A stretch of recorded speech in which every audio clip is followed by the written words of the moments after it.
মৰাণ ৰাজহ চক্ৰ বিষয়া কাৰ্যালয়ত কুৰুক্ষেত্ৰ দুই পক্ষৰ মাজত তীব্ৰ হতাহতি লাগিছে কাজিয়া এৰাবলৈ যোৱা মৰাণ ৰাজহ চক্ৰ বিষয়া কুইন গগৈ সুপাৰভাইজাৰ কানন গো উমাকান্ত বৰুৱা SDAA ডিম্পি সেনাপতি আৰু গাঁওৰক্ষী বাহিনীৰ বিষয়ববীয়া মিলু খানক গটিয়ালে কাজিয়াত লিপ্ত হোৱা লোকে মৰাণ ৰাজহ চক্ৰ বিষয়া কাৰ্যালয়ত মাটি বাৰী সংক্ৰান্তত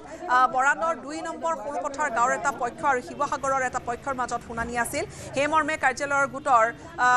কাৰ্যালয়খনত দুয়োটা পক্ষই গোট খাইছিল মুখামুখি হ'ল আৰু তেতিয়াই লগালগ লিপ্ত হ'ল হতাহতিত কাজিয়া এৰাবলৈ চেষ্টা চলোৱাৰ সময়তে এগৰাকী মহিলা ৰাজহ চক্ৰ বিষয়া কুইন গগৈ গটিয়াই দিয়ে অৱশেষত মৰাণ আৰক্ষীয়ে উপস্থিত হৈ পৰিস্থিতি নিয়ন্ত্ৰণ কৰে ইফালে ঘটনা সন্দৰ্ভত তেজপুৰৰ বৰিকা চুবুৰীৰ আসমা বেগম নামৰ এগৰাকী মহিলাক আটক কৰিছে আৰক্ষীয়ে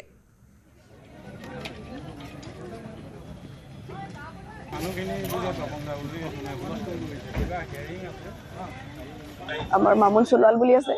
তেখেতে আজি ডেটত হিয়াৰিং দিছিলে প্ৰথম পক্ষ আহি গেটত পাওঁতে সেকেন্ড পক্ষই অলৰেডি তাতে বোলে ৱেইট কৰি আছিল আমি গেটত যেটো সময় নাই আমি ভিতৰত আছিলো প্ৰথম পক্ষ সোমোৱাৰ লগে লগে সেকেন্ড পক্ষৰ বহুত মানুহ গোট খাই মানে তেওঁলোকক মাৰপিট কৰি মানে খেদি আহিলে অফিচলৈ তেতিয়া মই দৌৰি ওলাই আহিছো কি হ'ল অলৰেডি ইফালৰ পৰা বহুত জোন মানে মানুহ আহিলে দুই পক্ষ ইমানেই কাজিয়া কৰিছে কোনো কাৰো কথা নুশুনে মানে ইভেন মোকে গটিয়াই দিছে এগৰাকী নিদিয়ে সেইকাৰণে পুলিচক মাতিব লগা হ'ল কণ্ট্ৰলৰ কাৰণে কাৰণ তেওঁলোকৰ